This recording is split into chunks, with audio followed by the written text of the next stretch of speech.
my WhatsApp a messenger. Yet the amount a free now so what minute adolfo pin so to me actually na other line so a 0273 568 777 0273 568 777 and also a tico line nimi no nyina na obetimi ne yedi enkomo ewo Mike mo akwaba ye je wa pastor na boko de oba de ya we na do bia eda otumfo nyankopon na ase we de yen cha adolfo simana afi ye mo mpa na infrasi menchi edi kan enkoma maofo meja ene me na wo me meja John Cancer Williams ene me ma me no abanati wa comfort ya wa so bi enkam papa abi onso medifo ba ko medifo tiki manyanti ese wa ba akra ya wa so bi enkam mechi aso enkoma menua ene ma ofa se Felistebua ene Prophet Michael from Pong ana Stephanie Hammond Tebua ya wa so bi enkam nyina ene fifu ni so amen amen ena Ophelia sister Ophelia Ophelia de Ophelia Cheitiwa encha kese enko emfama unso ai miziane kasafo manyina encha enko mo biara sanso na mo kanisera amankwa encha enko emfa emawo ene wona akanyina yo abusiafo sede de bia ye ka no yetimi free ase wabra ye mo empire emfemfrase enti ye mo empire na infrase yidi mafo ne ye kwankyere fo na otumi ade nyina ye ampa se na wo hye wonko asenti yanko wi asam na se nyina nkoko asempa ahoden ene tumi ene adoma kyede awode adoma nko aso ledu se ampa ye de be ye wo eduma no kwasem mwana ahoden ni fru so woni awe won fri so ama ye eduma na ye ya yegu abane de ye brevu kwa ye sero se so kafo beka motifu eti ane mwana ahoden ni fru fri so ne bi etifu adwen no omoniwa ene omonti atie na se ne Paul kasa ye ma Lydia ate won samase no sanso na ma ye nsam nso ne oja na me nsen so ne gu abano na abane ntimi so abapa ya se oje ne mu na sampa ye kwafo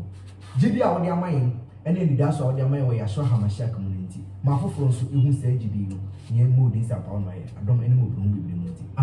amen yo yeda nyankopon ase bebrebe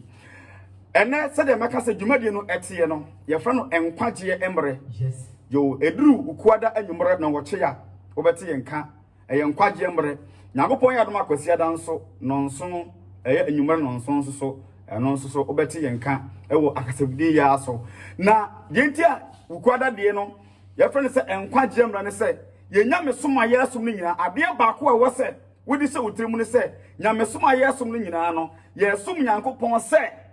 agenkwa mezi ye nyankopon na si wo se ometi menu mienu enkwa na woje ye no woje ye nkwa ade afiri boni mu because boni akatua de owu abra nipa say the Romans 6:23 ne kan ye no enu nti Yesu embaba ye nkwa na enkwa na wode be man no ne bota nyina ne se be pa cho yen kan John 1 verse number 4 to 5 no I can fair John chapter 1 verse the number 2 going na e dey compare ne ma ene ye ma nipa hu se nyankopon dwuma no a anase nyankopon esom ana nyankopon edwumadi a ewosi etu ho anamo no eye short list bi a nyankopon epe out of eni pampempem a ewo wiase nyina yentie ne ye pa out of eni pampempem billions of people o wiase nyina no kakra bi ene nyankopon epe ama da enkwa no enti bra sister ba bi wiase adurei se wo ama wani ambre a ebre beduru a unya ya nka basum nyankopon pa but now are you too late? No condition is permanent. And tene ya mu oni aba ho so say nyankopon enkwagye a wo fri nipa ba mu no ene de ye ka ya na enipa enfi adwene ma ebe kakra wo betutumrika wo betwane sa wo pedan kwansa matie wo betutumrika sa wo pe adwensa kyera wo pe sa wo sum nyamesompa but na are you too late? If I can hear there. John chapter 1 verse number 4. Tinya mesompa no ne botae ne eye enkwa ho asem na Yesu eye ho adwuma. Eti ye kwa Yesu nchan, ye firi wiase ba Nyankopon nchan se ye ba be peda enkwa. Kwai. John chapter 1 verse number 4. Ye tie Bible. Asem mu na enkwa. Bible say enkwa na ye ne abra ye ka ho asem no. Bible say asem no emu na enkwa de ba de. Eti we kire se obi e peda enkwa, se obi e pe nkwaje a I was able to anamon e wo Nyankopon asem nim eno na Psalm 119 verse number 9 kan say then abrante de beti na kwan ho adisa wo ye abrante ababawa ogidi ni obi a wutie me no adisa wo hwa wo ho so se de Nyankopon asem de ba de etie because asem no ɛna enkwa ewo mu ɛna nyamesom fapem ne botaye de ntia ye ko Nyankopɔn nkyɛn no ɛyɛ sɛ ye bɛpɛ nkwa ama ye kra sɛ nya ɛno nya botaye de a na kɛsɛ wayera because John 14 verse 6 no yɛnsi wɔn ne ɛkwan ɛne enkwa ne nokore no edi so obi kupɛ nkwa ɛyɛ Mesia ni mu ɛne nkwa no wɔ ɛno nti 1 John chapter 1 verse number 2 yentie Bible 1 John chapter 1 verse number 2 Bible say na enkwa ne yi ne mu kyerɛ Bible say wo de verse 1 ne hwade 1 John chapter 1 verse number 1 verse number 1 ɔse de ɛwɔ firi mfitiase de ɛwɔ hɔnom efiri mfitiase de yateɛ de menom mienu nyina no yɛnam Nyankopɔn asɛm so wateɛ de yɛ ne ehunu de yɛde Johannes say de wɔte yɛ no asɛnya ho personal evidence a wɔde nani ehunu de yɛhwɛ yɛ na de yɛhwɛ yɛ ne yɛde yɛn nsa kan na yɛde yɛn nsa kan yɛ no ɛwɔ nkwa asɛm no ho ɛwɔ de ba de hwɛ Nyankopɔn asɛm a yɛtie no ɛwɔ sɛ ɛnyɛ preaching bia ne preaching o edi sɛ wote asɔdam na sɛ wonya enkwa nsɛm entia na kyerɛ sɛ nyamesom na wosom no faso bi ani so ebi sɛ yɛkɔ Nyankopɔn nkyɛn a yɛkɔtie ensɛm na nyɛ nsɛm kɛkɛ ɛnyɛ preaching bia de bɛma wo nkwa sɛ de ɛnyɛ aduro bia ne tim sɛ yadeɛ no saa na ɛnyɛ preaching bia so de bɛtumi agye nkwa na mmom preaching a ɛma nkwa ɛyɛ preaching a ɛyi wo firi bɔne mu ɛde ba Nyankopɔn nkyɛn ɛyi wo firi efi mu ɛde ba kronkron yɛ mu when ɛyɛ purpose no enti ɛyɛ da nkwa de ba de ensɛm na kɛsɛ ensɛm no wotie a ɛma wo kra no ɛnkwa kan ha de ɛntoa so no yɛ ha de na enkwa ne yi ne mu kyerɛ enti ɛnkwa no a ɛyɛ Yɛsua Mesia no oyi ne ho kyerɛ yɛn na yɛhunu Yohane say wɔyɛ personal witness wɔyɛ evidence sɛ odi ho adanse sɛ yɛka da nkwa ne yɛ gya no wɔ hɔ yɛka da nkwa no a ɛyɛ da nkwa na ɛne otumfoɔ Yahweh no ɛwɔ hɔ na eyi ne ho kyerɛ yɛn ɛna efiri soro eyi ne ho yɛ dɛ bɛyi ɛkyerɛ yɛn ɛno ne yɛka ne ho asɛm kyerɛ enti saa da nkwa wei no a ɛyɛ Mesia nti obi ka sɛ wɔka Yesu ho asɛm a na nkɛ sɛ ɔka deɛ ba deɛ da nkwa nsɛm edi sɛ woso de Yesu ɔti a na sɛ ɛnyɛ nkwa nsɛm ɛna wuti a na munya Yesu ɔti de ni ebi sɛ Yesu ɔti die nyamesom yɛnkɔ asɔre no ɛne sɛ yɛte yɛkra ne ti owuo mu ɛnam Adam adaworoma Hawa adaworoma bɔne a wɔn mu kɔdi yɛ a wɔn pu Nyankopɔn no mu asɛm no Nyankopɔn de abufu ɛdomi nipa ɛde bɔne ɛbɛtena nipa dua ne mu ɛma bɔne nipa yɛ nti ɛde owuo brɛ yɛn ti saa owuo wei no ɛna yɛkra ne padua no ɛte owuo mu nti yɛhia ɔgyefoɔ yɛ a ɛwɔ so ma yɛn kwa ɛni sɛ Peter ɛde Yesu ɔti a na Peter wɔbotaeɛ sɛ ne kra te owuo mu na Yesu pɛ ɛna wɔde Yesu ɔti na wɔnante wɔ Yesu akwan mu wɔnante ɛwɔ Mesia no te ne abrabom na wɔtwe ne ho firi bɔne ho a ne kra ɛbɛtuma nya nkwa nti John 6 verse 68 John chapter 6 verse number 68 yɛhyɛ sɛ firi verse 67 verse number 67 ɛna Yesu sɛ du mmienu ne enti Yesu hunu sɛ out of nipa edi n'akyi no emu 60 asan wɔn ti ɛkɔ no ɛna ɔka kyerɛ 12 ne sɛ enti mu nso enti ɛdɔm na afiri m'akyi ɛkɔ no botan ne sɛ manum asɛm na ɛden wɔn mu ntimi ntie enti mu nso mo pɛ sɛ mo kɔ bia na ɛna Simon Petro ebu ase Yeshua HaMashiach Yesu sɛ tie ha ye adwena na Simon Peter adi Yesu akyi no ɛna yɛ adwena ɛwɔ sɛ manum yɛnu yɛde di Yesu akyi ɔde fɔ ne kwasi obusa Yesu ɛwɔ Matthew 19 verse 16 sɛ adepa bɛn na menyo ne manya dan nkwa no yɛkɔ Yesu nkyɛn a yɛbusa the same question dia wo bɛyɛ a wobɛnya nkwa but ɛnɛ bɔnefoɔ no yɛdi nyansa kwan so ɛda nipa ɛtwe ɔsoro bɔsa no afiri nipa mu ɛde kɔyɛ asaaso bɔhyɛ eto obi fi sɛ ɔkɔ asɔre sɛ wɔntɔ ɔka na kyerɛ sɛ nyinya mesom no eto siri eto obi abɛso ɔfa kwan bia so na ɔde nya na ho sɛ de bɛyɛ a yɛbɛ counto na fra wɔn mu a yɛhyira wɔn but Nyankopɔn ni mu so yɛka wɔn mu a Nyankopɔn hyira wɔn mu a saa nkrɔfoɔ ne nka ho ɛnya honam fam nneɛma enti kan Psalm 15 a ɔde describe wɔn mu bɛ Nyankopɔn nkyɛn hyira no a wɔse wɔn mu makoma mu tie na wɔn nka nkontompo ntam na wɔn nnwuma ayɛ kronkron no saa nkrɔfoɔ no ɛna bɛ Nyankopɔn nkyɛn de ba de nhyira enti kan hyira de efiri Nyankopɔn mu wo de ntie Bible Bible say ana Simon Petro bua se ne say enti de enti adan kwa ensem hia na enkwagye mra dwumadie ehia ma mnum yene say ene nyamesom botaye se asori awokọ me pato wote wiase a getum say eye choices ana wo ada say wo enkwanum ana say wo owuonum embaako wo na me de me nkwa asori ni say me nya wiase dabi Matthew 12 verse 30 or said the oncome hono na otia me once I want Yesu move no we o oposu Yesu na entokwa kese eda Yesu ene bonsam ntem entokwa kese eda Nyankopɔn a kingdom ene bonsam kingdom ntem na bonefo no di nsemhunu no ye pamo no eno abefam ne kingdom e wo ha na Nyankopɔn asembere se enche obeba be sai bonefo no kingdom no eti punishment a wode ama bonefo no wa menum enu eti asase so no aya wo choice se wan kasa wo kari mu a bonefo aye bonsam no wono na wo vote e kwa ma no e wo ho se Nyankopɔn ya wen so ene ndoba mesi ahenie no ana adu vote e kwa ma no so ene so wo ho na mom no anamo bia betu obia no eso osunsanso edi se wabra bo ye kronkron a e kire se watu su osoro ahenie Nyankopɔn de ene se otu wiase eye de ensen fatanso a e kire se watu su se bonsam ahenie ena eye o favorite yes nti atemudam group ni baye mienu sabi asase so group ni mienu no ya wachi group ni baye mienu yes asase so ya wankrofo tu atenefo ena abonefo etabra Abraham ehun se Nyankopɔn ko se Sodom no asema Abraham kaye no Genesis chapter 18 verse number 23 no mesi nipa wo wiase ye tu atenefo na abonefo enti se won ka atenefo ho a automatically wo ka abonefo ho Nyankopɔn firi so ba se oba be se abonefo ene abonefo ene omunyuma ene wiase a wo mu dada nipa nyina no or the condemnation ebra wo enti Peter ka se hwan nkyɛn na yɛnkɔ ana Simon Petro buase Peter busa se awurade wo busa se yɛnkɔ bi hwan nkyɛn na yɛnkɔ hwan nkyɛn ye bɛkoro ye hwan nkyɛn na apɛse yɛkɔ na ye wo na wo da kwansam me pacho Peter se wodi Yesu wachi no ɛdeɛ no wotie firi Yesu onum dan kwansam hwɛ bra sister nyamesom no ɛyɛnkɔ bi ne nipa ahore ɛwɔ adebɔ asase dan kwa bi Nyankopɔn de ma nipa Adam ne Hawa de Nyankopɔn yɛbɛka nse wɔde mu wura heaven no ɔde mra ma wɔn sɛ emra we nam budi so am be maintain mo sɛ mota so at heaven nim yes ɛna nipa bu so no ɔpam wo firi mu ɛwɔ Genesis chapter 3 verse 23 going enti Nyankopɔn asɛm ne sɛ ewu na aba nipa mu no enkodua na nka nipa hia na nka atimatena se forever no sɛ enkodua no nso Nyankopɔn ɛde abɔfo ɛkɔ ho nti akasa mu no me de betima akɔsa enkodua no ho ne akra timanya nkwa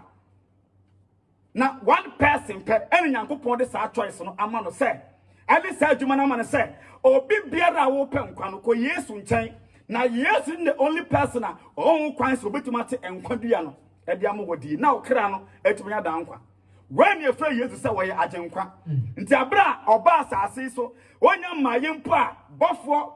Gabriel eba be se nkwam no Matthew 1:21 waka kyerɛ Joseph abana Joseph adwene ne say Mary afa na tie no Bofo ne beka kire Joseph say Matthew 1 verse number 21 Matthew 1:21 no bawo baba ni o say oyire no obawo baba ma wato ni din Yesu na ye betu ndin Yeshua every say die ntia ye betu ndin ne say ono no obeje ne ma every won boni me pato Yesu adwuma ne say obeje ne ma every won boni enti so bi ka say wafa Yesu a ne tie nyina ne say Nyankopɔn na mezi ane so age no afri ne de ba de ne bonim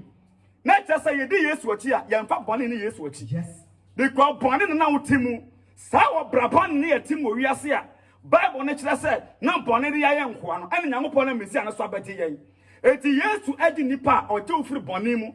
oje ofiri kro no azansisiem ajamamom ntokwakom obra ensen fata bia Nyankopɔn je ofiri mu e ma obeja kronkron we ni nyamesom botaye wo de tie Bible be ne o kan first no John chapter 6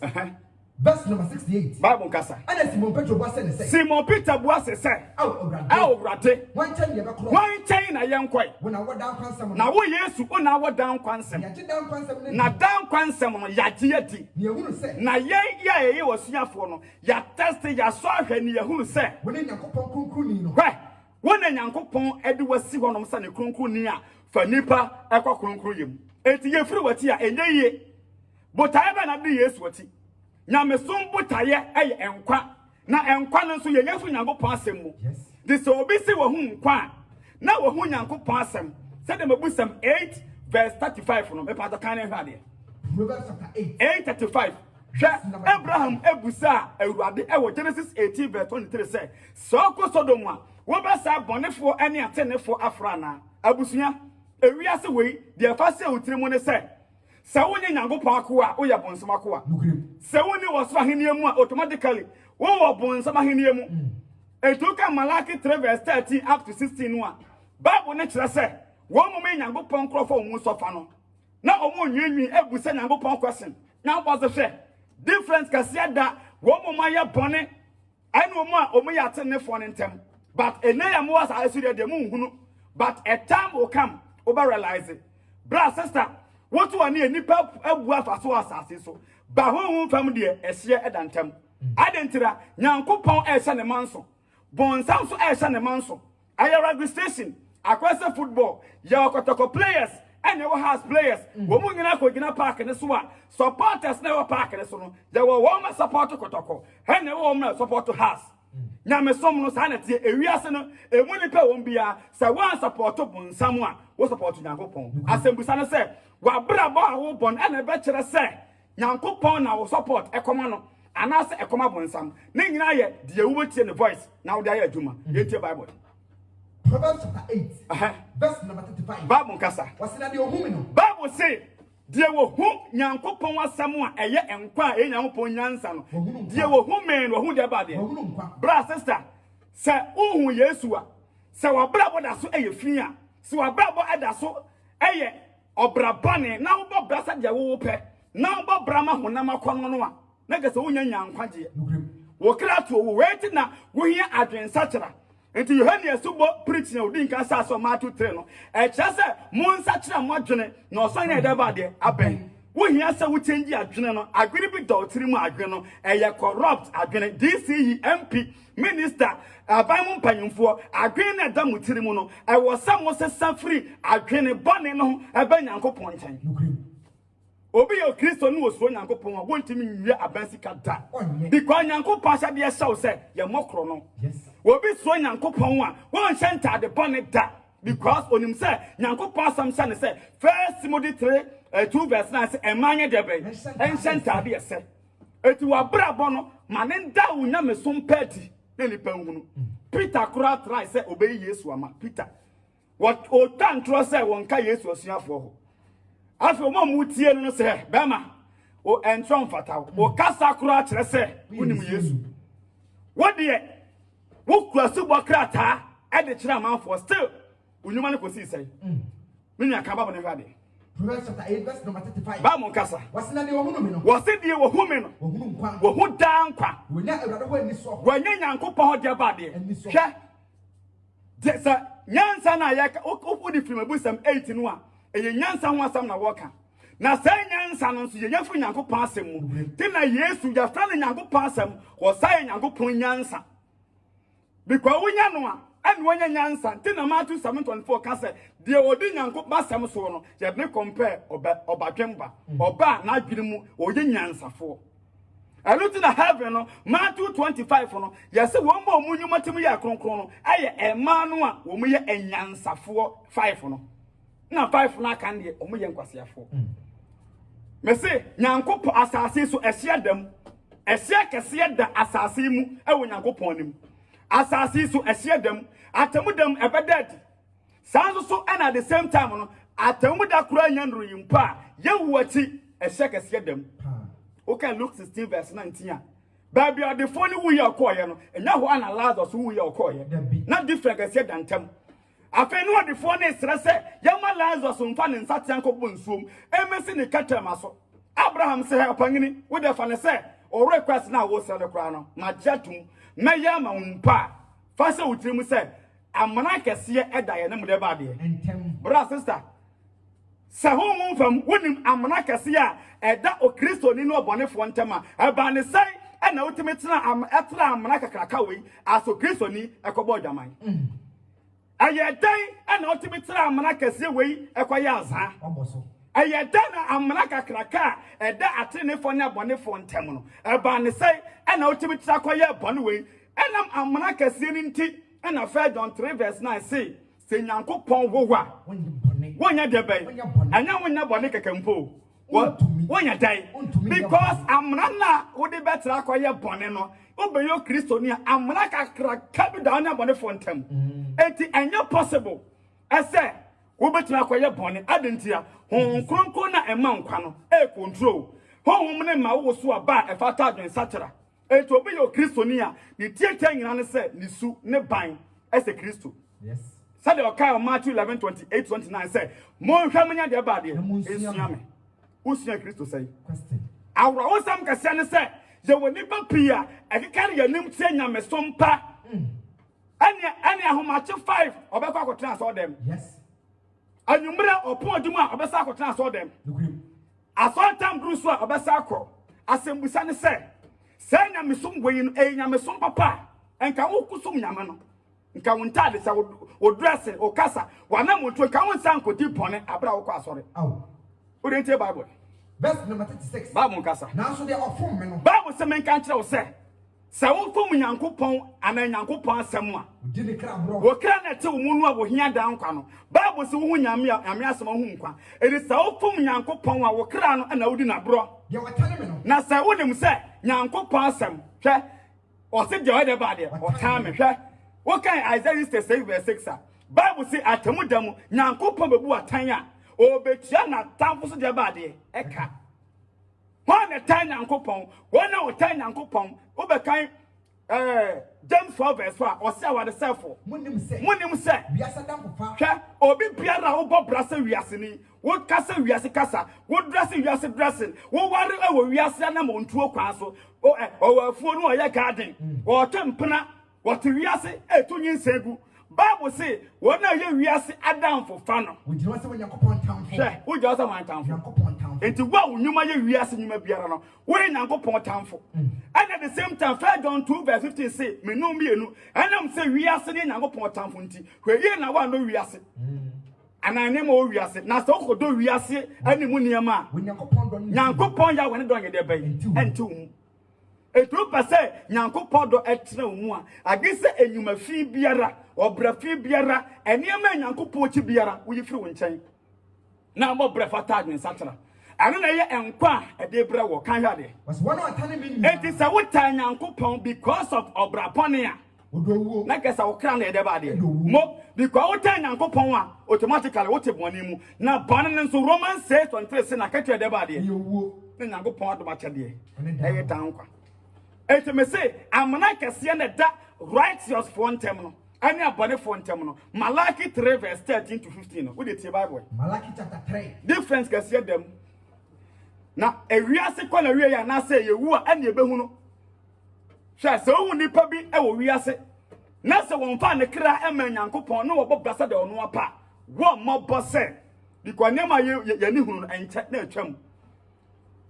de wo twa 2 cedi ya wudi bie no ankrata edam no kasa won tiase oko si Canada bia wudi no ya hweso nkrofo 6 biguso ai from the big 6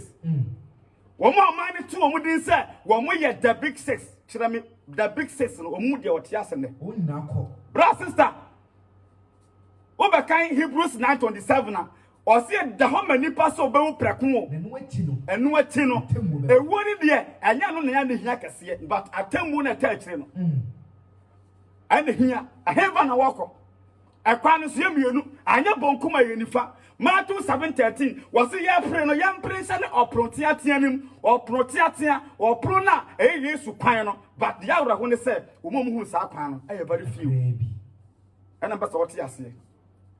hwe me se nyame adwuma na yeye no wo fra nyankopon fra wo se firi wiase sakra wagwene wa winsane bi eye wa bodamani bi eye wa ya azani bi eye enough is enough okra no epe ba bi yakọ but so do okra na bra you suffer the consequence what can hade Malaki 3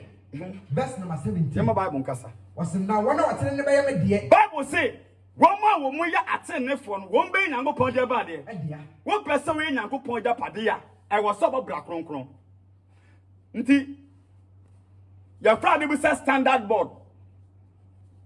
Ghana ya Ghana standard board ya American standard board say America for percent China for ya phone de bra wo mo a America for din kan ya copy standard say phones na e pesa mo ya de ba America no mo nya no up to this standard so we are below that standard ya mpre ma won ton no America tieni e pesa o ti Yesu ase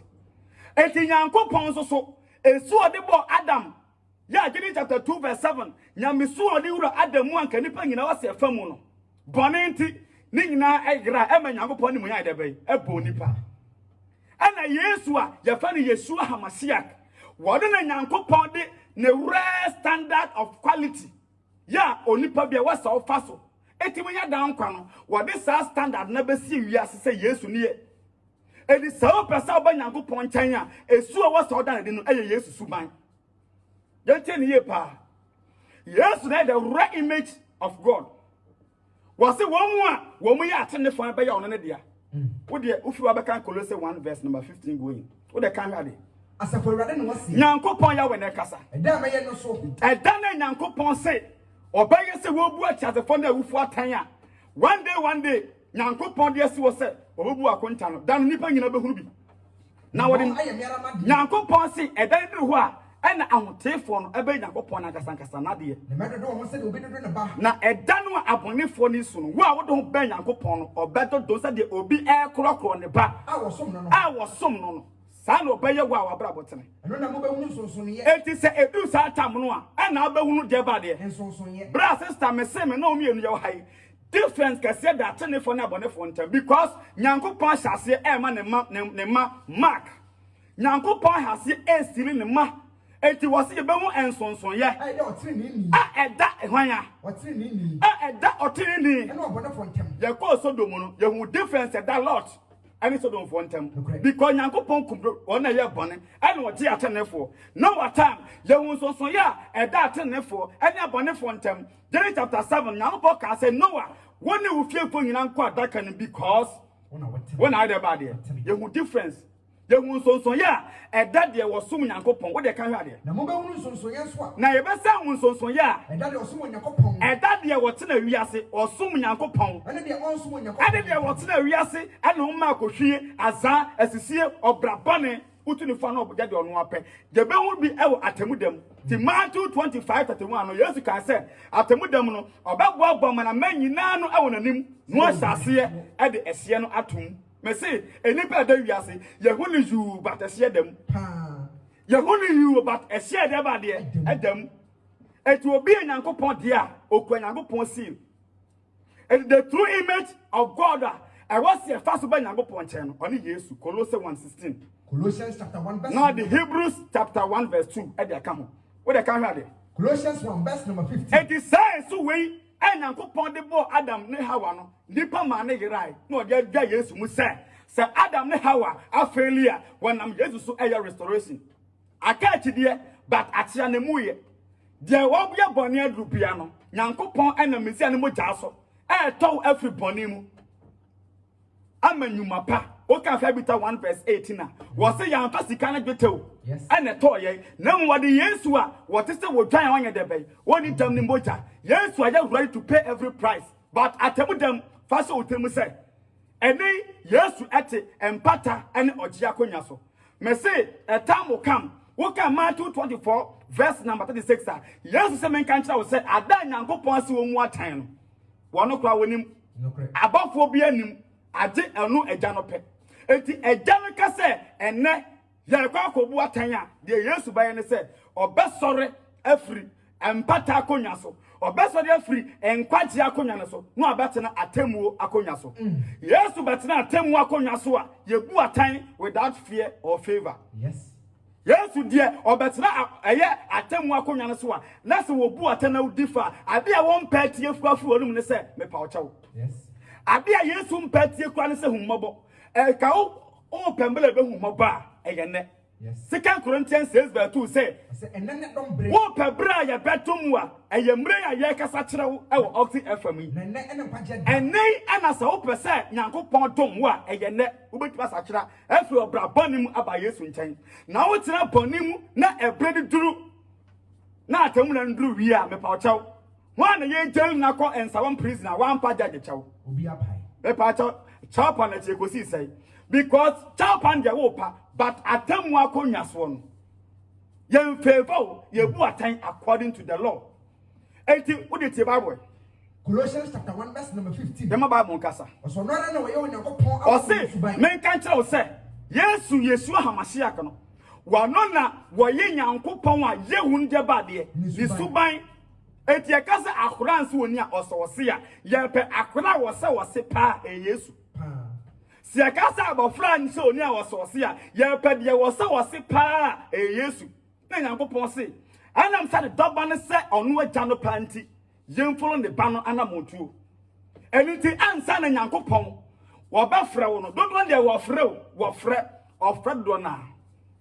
but akago na obeyi won wo de kan krem ne ba de ento aso no ye hwe babo every say ni mu no obo no manyina Nyankopon na Mesia no ni mu no obo bibiara de wosoro ade bia wosoro de wasase so enfa ho de wasase so de onu ni de onu visible and invisible ade a yehu de yehu nyina nhunwa o ahenwa o guadi so empanyini o tumidi o no manyina everything bibiara wanam ne so na boy wanam ne so na edebe na boy wo bodema hwe anti Nyankopon nam Mesia ne so ene bo bibiara o boy na obeka Genesis 1:31 na wo se ade Nyankopon boy nyina no wo hu ne se eye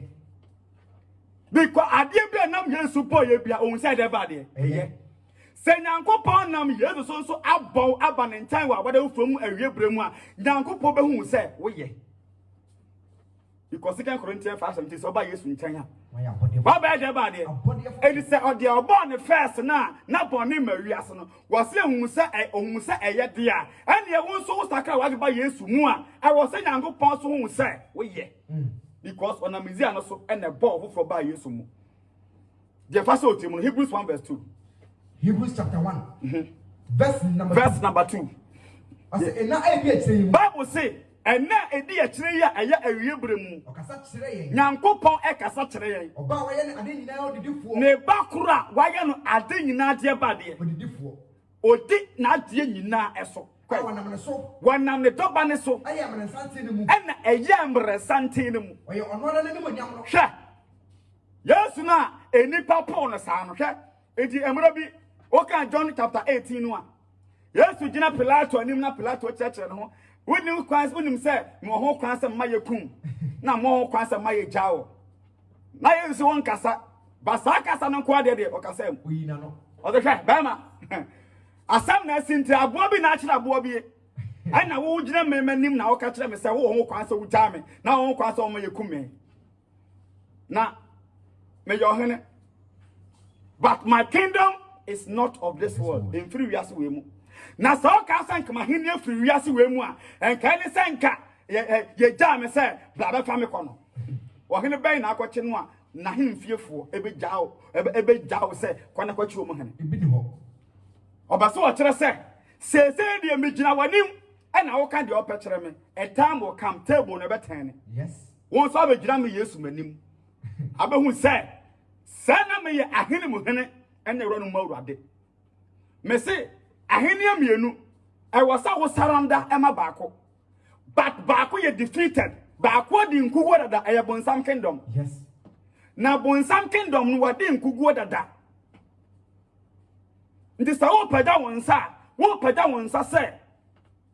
if you can't beat them just join them nti wo saka wa gbra ba Yesu kingdom mu na asuru nyuma brabo na dadu abrabo mu na Yesu kire mpabo Matthew 6:9 say thy will be done on earth as it is in heaven. What if so kire say wa wo tia so dem enti asuru abrabo na dadu o abrabo mu question enti anamo na wutu no mo na moto mo nyom adibi ala me yo asembi ara meka anka esese mi bisa sebe ye Yesu fe asemusan se wo kan ubisa question bema ne ro ho e wo dem ho no mo ubisa se ebe Yesu fa ka ba twemfa the bi wotimi ko to material 4 years de ko matela maame wa tane nyina agu upon 4 years ne nyina adjustment anso ama no fontam esu abontene o Franso Kristo ni na ka sa kokolebu na obi si wo nurse na onye nurse abanche na ngwodem ho obegwa ho mesi atemu dem shocking news ebepie pa the Yesu de wase ya meka asem bi nkyerɛw na no condition is permanent hwɛ Yesu say yawo han with John 9:5 hwɛ wo wi a no ba John chapter 11:35 Luke 11:35 rather. John chapter 9. Verse number 5. Yentie Bible. What's the one we are seeing? Yes, we see what we are seeing. Believe we are saying. One we are seeing there bad there. Okay? We are seeing where you said the Ephesians says verse 10 they can. Bon samuno where you are seeing sumu there bad there. Tumfo. It one would di a sumu a 2 minutes so. Yes. I know that I used to book baby Matthew 13 verse 24 no. Abra bufon kogu abano. Ayo pani urabone no. On say there were ya ra afuura no oguni daytime. Yes. Ba Yesu ba ne kire say ade san ya enipa koye dey. Akodan Better. Bonefo na tuma no wo ye no osum. Anu nti na enye ize say abatu di nkyere na electoral commission fill form. Na obusa say adwuma ba na aya osum ya amroba. Obetu by board. The be Aka say wo kura adwuma ba na oya osimi kudo ntwatire. Ontumi nka. Wọ́n sẹ́ abatuo di nkyerẹ́ anasa bank yẹ fẹ́lẹ́ form wọ́n na kó bie bank account wọ́n sẹ́ yẹ busa asawo ni bisa wọ́n yẹ adwuma bẹ́ẹ̀ asawo ni kọ́ ọkọ̀ bie account mpo wọ́n busa nsa wọ́n yẹ adwuma bẹ́ẹ̀ yà wọ́n sẹ́ wọ́n bẹ́ẹ̀ tó a ka sẹ́ mẹ president Debi mẹ yẹ jama afọ wàtí bi da onye wọ́n já o cry mẹ businessman wọ́n kẹ́ business kọ́ bọ́dé fonyuma ẹ̀yẹ esuma deɛ yanko pɔn deɛ ɛyɛ han mu tẹ́nẹ̀ wọ́n dẹ̀ kan hwẹ́ adé. John 9 verse 5. Bible kasa. Enti mo wi ase. Enti Yesu men kan cho se wo wi ase. Me wi ase han. Wani wi ase dia ba de. Bra, wo de kan kakra bi. No ka sa. O tu te so gu fam. Hwe. Satan no ba be sani frani bi yade. Se Yesu ni wi ase han de a. Ene na Luke 11:35 no ka se bi a kire me. Verse number 35. Se wo gitum se wo ye Kristo ni a, na kesa be so kesa wo han nim. Ye wo nwuma dadi e wo han mu. Ephesians 5 verse 8 see emre bi atwa mu na we de bade because now we some kingdom na afei de mo ye de bai na guess what about Yesu kingdom a transition of area baby awo no why transition this we transition dia and mo na tse han mo and nante se han dia bade with the kind bible every say han aba na dedi obi se wo ye han ba me pa cha wo dua amangwa ba eso de bade eso amango bo fra ba eso de be e di so be se wo Yesu aba na ne nyuma no eso kro no emprache esisie nyinse tuguo azan me pa cha na edua we Yesu dua dabi enti wo se yenso aba we wo de kan ko every say han aba adedi wo papa yo obi se wo ye han ni pa ne nyuma no edadi ya na brabo eye papa yo tenene na brabo e de bade na chese nyankopon hyamro de bade odi so bra a mass of azanfo propaganda afro pastors and adal mo bi mfa atwempone a wa ya adwuma bi amfa no de koye 3 months course bible school 3 months we ya pana ya de ade bi cha ne mu say krom no house ye tutu nani pa ba bi da ho no mu a obetuma bo structure party asore wi no de wo mu say honam fam mpo me se konfo mpo enye obi an opa no dabi sawa wote asema ye konfo wati bi da e bi si da na wo se wote asema ye sofo na sanete dabi ene sane ka me se kasa ade cha me akoye banka na makotra Ghana commercial bank yes wonya ya obeye but the fact they say ba bia besa wo kon wo pew Yesu epes Paul no wono na sia no ofre no de djuma se ne nsa Matthew 10 verse 1 Matthew chapter 10. Now I can say, Auntie, just what 20. Just another Obia Sankani, Obia evangelist. What I come out here? Matthew 10 verse 1. Yenti Bible. Na Yeshua friend, Yeshua for do me any na buy. Yes, to fresh ya for 10 buy. And ma wana hon fisu to me. And one ma won and fisu to me. I say 1 to 1. As one ya debe. 1 to 1. Na one sa inyarewa. Na one sa yarewa. Any ahomre nyina. Yeah. Any pa na Yesu frɛ wɔn. 12. Luke 10 verse 1. Let's have another example. The person mauti ase masem bi ase. Oh my yesofo. Wo na obey yesofo. Wo obey yesofo. Ene ka se wo kina obey president. Na kwat na Jubilee House and as a house of Tebeya. You be gwawo.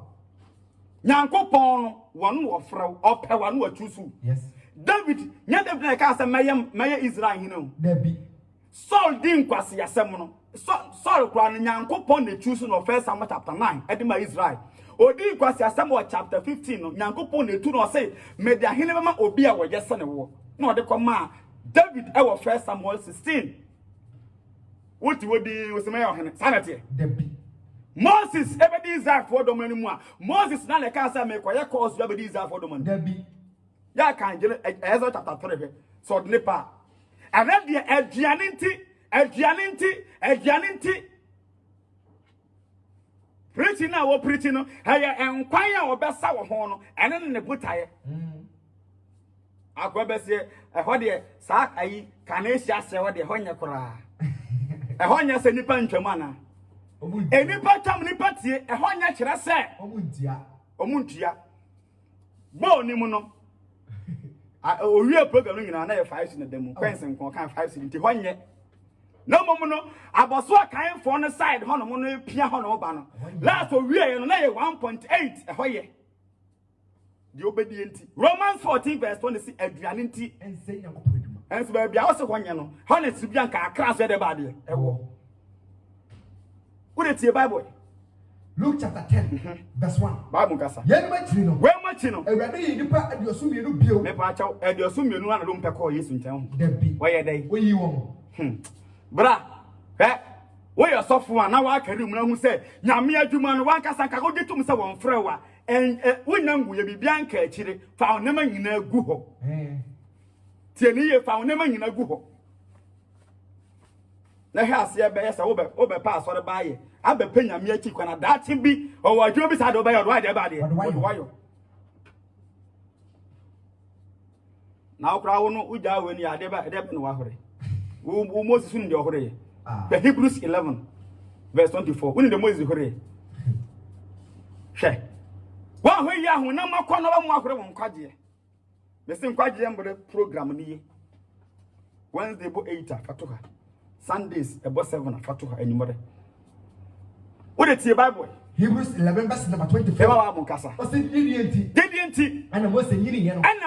nyini ye no wan pese o friend Pharaoh na wo de ne mani go obedi nyame eba sum nyame sum papa de we no wa hore wo de Moses hore on hwere hwe de na wo hore de na wo eden ya na wo bai mi nu na we na na de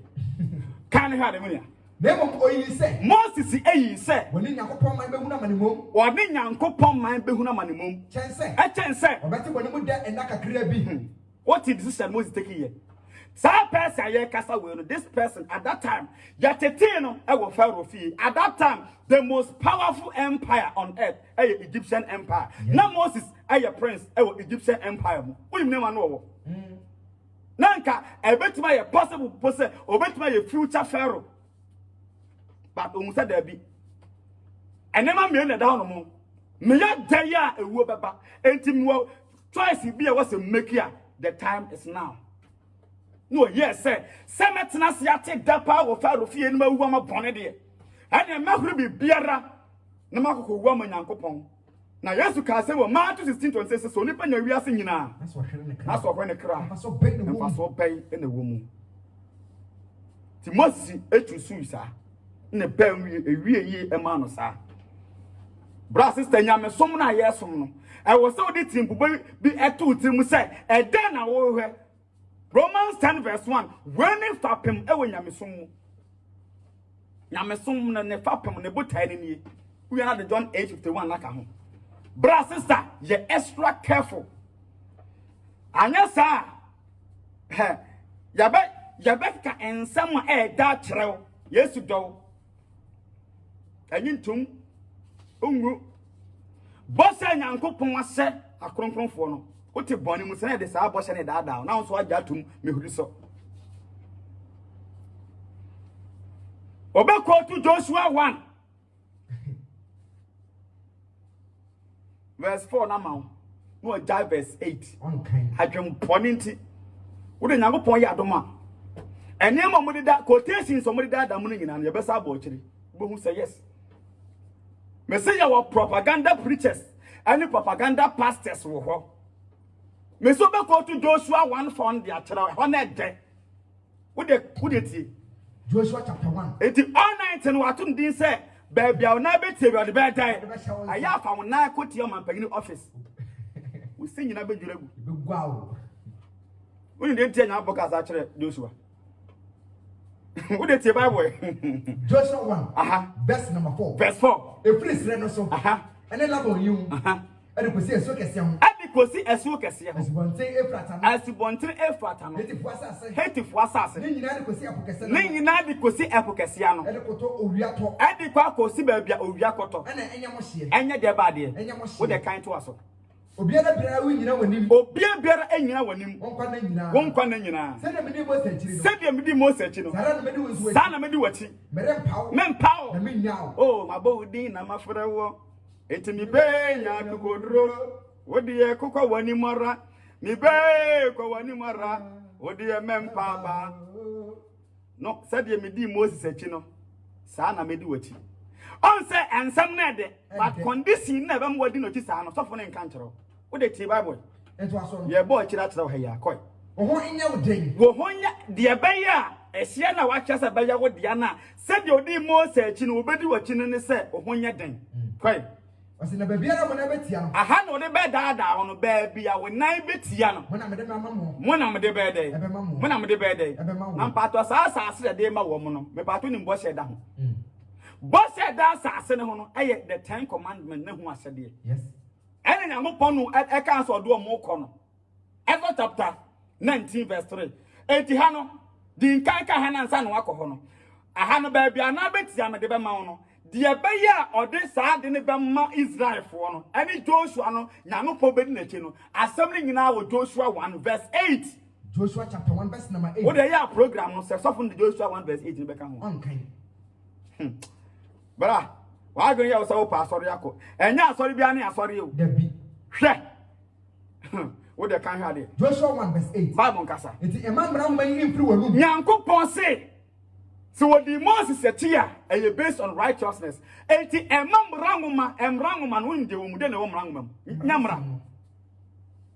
Emamranguma yi emfiri de bade. Wanum. Emfiri wanum. Na dwena ho aduane na jo. And na Psalm 1 verse 1 ka say shadow nipa on answer bone fo aginam na wonyina ne ban fo kwan so na wontina so di fo tra ba na mom Nyankopon bra eso ni na ogure ne nsam ho ahwiane anato program ni nyina no aha na obeka cho but babia eye condition no de onka no nkyerɛw de de no babia na betia me de amount and a topic tie condition no iti amamra mman imfiri wanu na aka say FIFA president etam cap e de commatin bia wa anya adwuma bia ho wa ye adwuma wanya juma bia ne atam cap on the amount. O ka say wrestling ya tam belt no se cap no e de se ho ahwan sa wanya hwe. Waya bibi enti dia se de be ma Joshua no den na Joshua ya ansa na eti ama no adwuma ne nie wani jakatua no ba adwuma ne de tigana asmes wo school adwuma de anyo no ho akumas wo ska wo mu nas nas adwuma sika wo mu e ho fia pepa de onyo no ho. Who they can't have it? It's a mamma free monum. Give a home a Rianianajo. Nashayo. Now, who Joshua now may say, maybe what you them be most setino. Now, Munabet, Madame Shana Jo. Said the watcher or money. Said the watcher or money not here. I don't know what I do. And Sana Fay, would to mean Uncle Pometium, I'm all quite idle. And also, and a better day. Program now, your mind and Patrick could just become one kind. Never be another bit of them. Yanwa. Yes. Me say with the you bring up with 10 quotations. Now, I will say, okay, sorry, I check, but we can watch it. No cry back up. Now, when in the hall, number in the hall. Now, me some Romans 10 verse 1 Kenyan tea. Romans chapter 10 verse number 1. The Kenya me some papa. Ne bota ni. And this I saw them I would na so for the aware akwantuo adwuma ye die na esobo won so ye din na wotimu me pato ye tu ba wiase o se bosa odi me dia obeware wanka aware de Nyankopon siesie mani pa biara wa ware wo ye Kristo ni o wo ye wiase ni o ti se Nyankopon to nsuo no wo to mo biara o kwa asori o onko asori o Nyankopon ba wi a obomo biara o kwa asori o onko asori o na bia na honhom fam no bonifo bi sorry tiaw ewo ade be wasenka wonsa ka wonza ntuminka na asembusa ne se eye den na bonifo timi sorry tiawo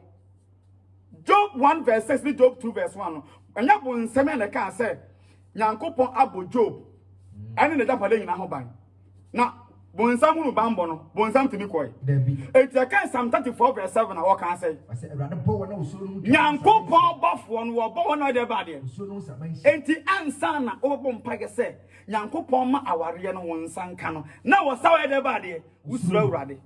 na aka so obi suro awurade nyamesuro no nso e kire sai nyamesuro no nso wo mabusam 8:13 nyamesuro no ade de wota abone enti wa usuro nyame no wo ye obi a wota aza wota asisie wota krono wota nsetugo wota ntarbone wota dwaman wota konkonsa wota atodie wota obrabone biara enti sa obeta bone a na kese wusuro awurade ene Nyankopon asa na bofo se onipa bia wosuro Nyankopon aya amoma ne ho ban asem na ani ena akoda ne ese empire ayo sebo na so dem no mpabo na 10 akoye duabo empire I was say Christopher ebono and empire na akoye duabo akoye oyam maame a kuno oyam papa kuno oyam nua kuno na me pa chawo Christo sommu ho na kira wo sa Yesu aye som no yade hama dida do apon nsem mogya pram no mpa baba na oboye eja ire bade na onim se okase Nyankopon ku mam ne beye dia ari na anka nya so won sakra no nti Yesu nim se okase Nyankopon betie no okase Nyankopon ku na famfo o se eja ire bade na onye debe wonim de oye ana Yesu kan matu 5:3 se yemo mpa ma wona ire bade mpa ya boma ne se Nyankopon famfiri no onim de ire bade oyo ho na kira wo sampa bo ne se yesama na de Nyankopon no we me ba Nyankopon ya ntoa and mudi Yesu adane antoa ye ko saman ye tamfo dra ko sense onye de bay wonku no ode tie Luke 9:51 Luke chapter 9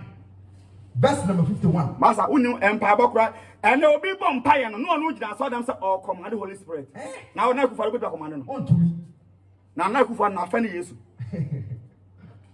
me pato DC ya wo area o to command no ontumi na mpato empire bo eye command ana desrade na pacha ekom di umpo na wo pa oku adanfo nchen akobo bosia e de koto aduane a obedu akomande no eye request oh pacha wo obi John I command the Holy Spirit I declare I decree hey saka sano what you say enkra hiniemu wo to me say declare ayo hempon or na declare say nya ya bodawro the father say or declare decree eye onyankopon na ori tumi ama no baba mezia no wo mo pe bofo ko ne ho kwan o command na ga say bofo Gabriel fiti ya no de power ba obusa dia ma hwe wono what sun wo try commander ya de ma no nti wo dia nche wa kwan be so onyankopon ni onwuna ode ye benya abotra kire mpa me say eni be pinim mpaibo Yesu na ono ni didi ni savior na ono je nkwa no mo ono na mo ni pe koma ne say ono nku won all because of the nipa na your tamfo na mba wo abra wo twempa onyina abo tamfo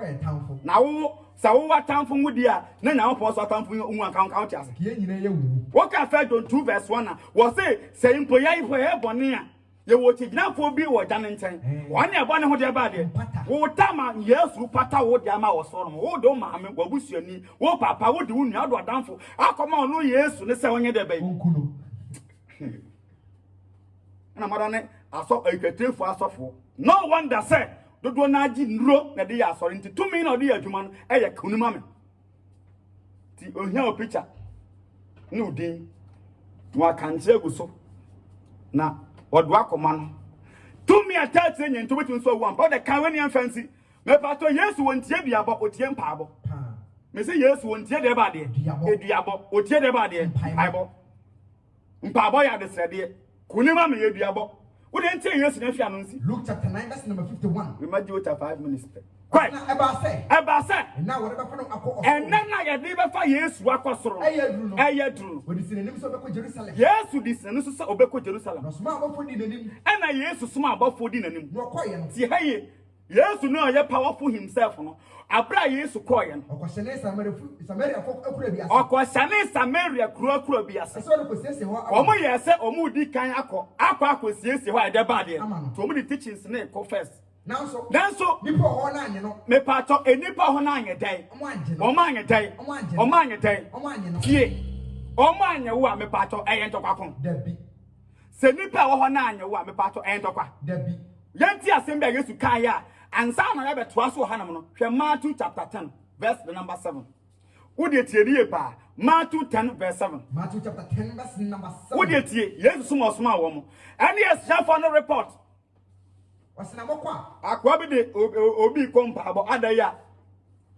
ne busuani atukwan na ontene nka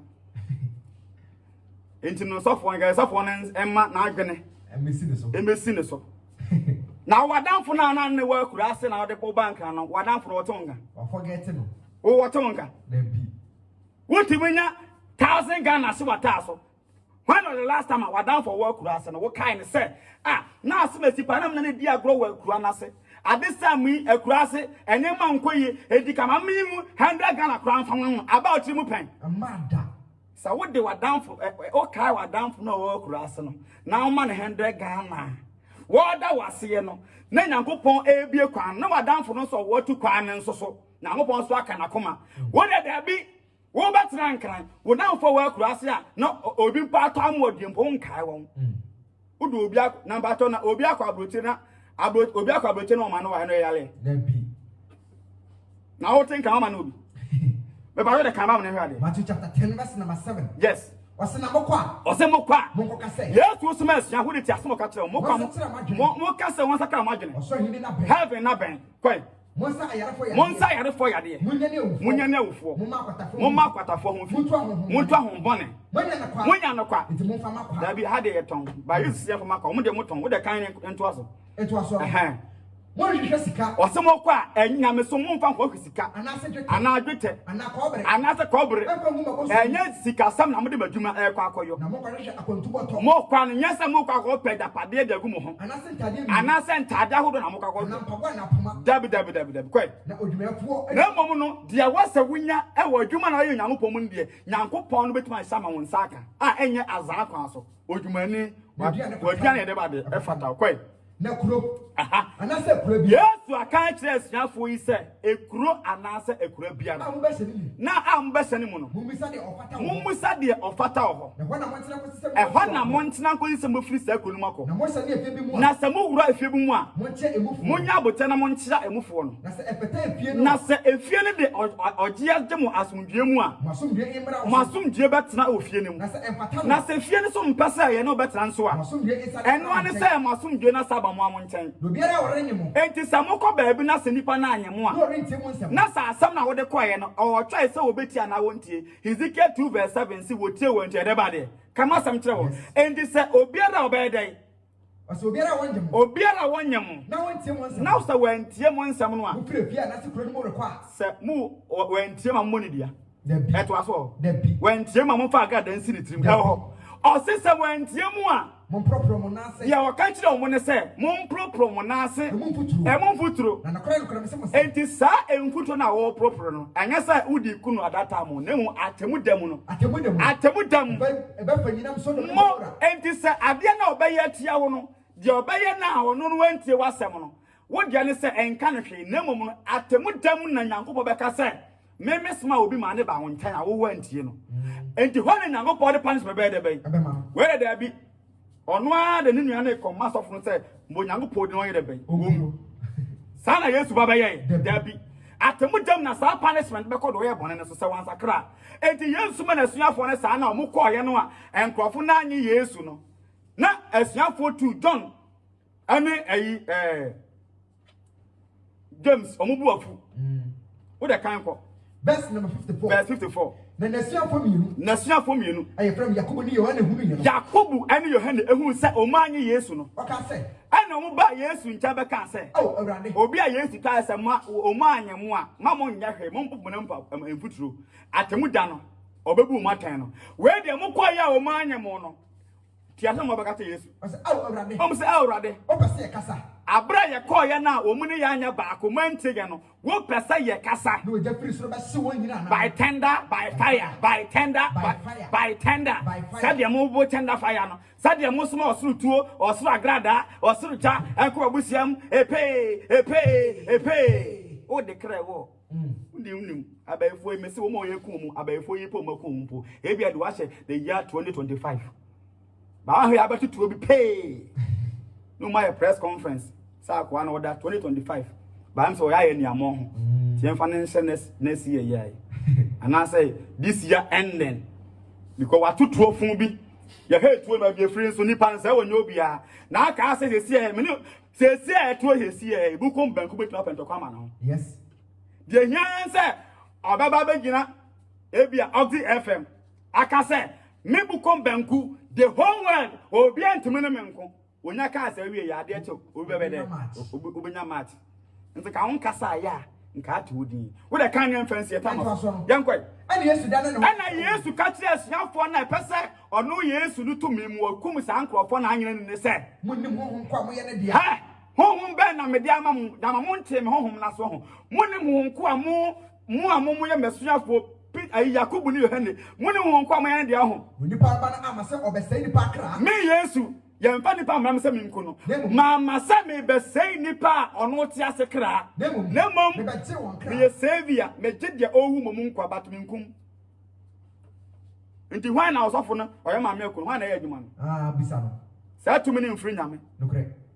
nti Acts 19:13 asofo ma 7 ko bom pa ye fon kira hon bone no ewi a kire no mu di adagya na dwona ba fie ogwan na me sompa Romans 10:1 say Paul say empire ba wobo ne wo de kan en Romans 10:1 we ni nyame som esa of John 2:25 say e ba wo de aseye no enu anu no me enu anya wo nyame som fa pem because so de wiase nya na ahoro okran kwaje a fa so bia ni so na de ehia no Nyankopon say wo pela hene no wi a de ehia no onim so hia ware onim so hia adwuma onim so hia kwantu eye de ehia no obetin da kan ho na me bie kwama woni nhira komatem na famu a untu kwan enkopu nyame wo ho because the Deuteronomy 28:1 so di masam so a enhira be kan wo de fremu na enhira ka de ba de to di nyame sompa betu kwan na di nyame sompa so akoda di wa akwanto mu no asa ba fi asomdwe mu Joseph ko Egypt no wa to nyame sompa anto atwene and so bit Ghana on win sanda what the winter no the winter what the winter no the redot what the winter no the din senhu no what the kind of fancy Romans 10:1 Bible said what said niano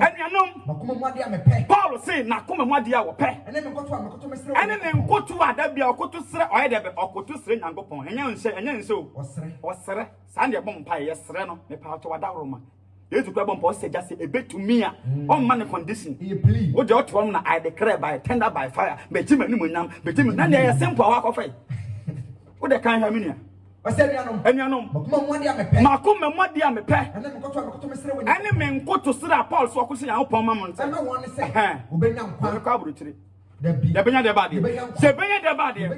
eno ne de enkwaje am ladumadi ye de mosi ya botan ne se obenya den obenya nkwa nti wona epe nkwaje no so tie program we na ngopon na ye wadom se always Wednesday nyumre bia from 8 obetie Sundays nyumre 7 obetie nka obeda mankwani sanso na Michael Cheba Fonso na yete ne nka no asafo na Messianic Faith Salvation Assembly memenda bia ye asore Accra Taifa Mr. James Sunda hono ma Jesus Generation School na chiwo san obati nka ho memenda asore bre Tuesday so ye mpa but tema come to 5 Children Park hono so obati nka every Saturday omo ye asore hono mo sanso na Wednesday ene kwesi adanso mpa bo e ho enche oyibi nso so obati nka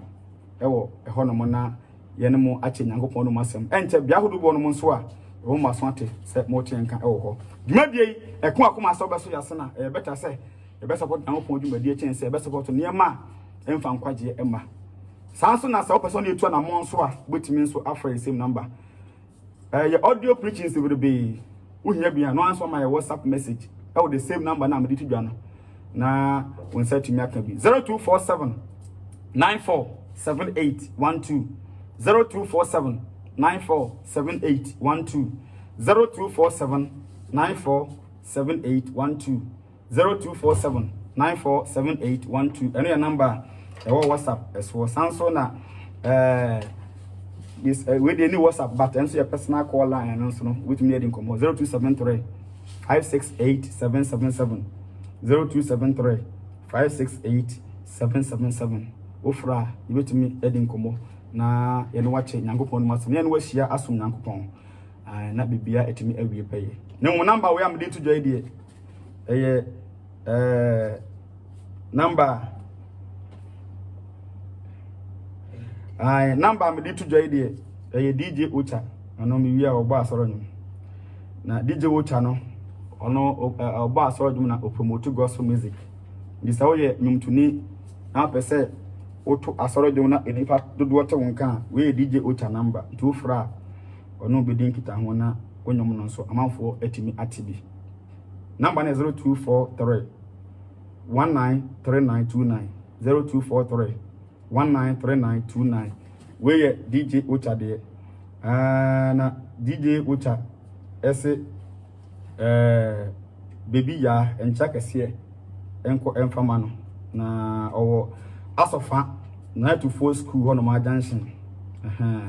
na am say enyom no title ya edi ho no mo no eye beka me ho na kese nyankopon emra meka ne ho enti we from DJ Ocha and was say baby ya yenkana ono so no na nyom no a ono no na kese on a musician na nyom no ye beka me ho enti enyina no enti bi na mom ye numbers no so ebio so pese woni etu na monwa obedi amankwa number ni 0247 947812 0247 947812 and 0273 568 777 0273 568 777 Facebook Obedia Amankwa. Another Facebook page Obedia Radio and TV Obedia Radio and TV and also all like page the teachings be on Sabbath market YouTube so Obedia Amankwa. Yeremosi Radipa Sunday non-son the sanso eshia bim dem aba on GFM 98.5 linking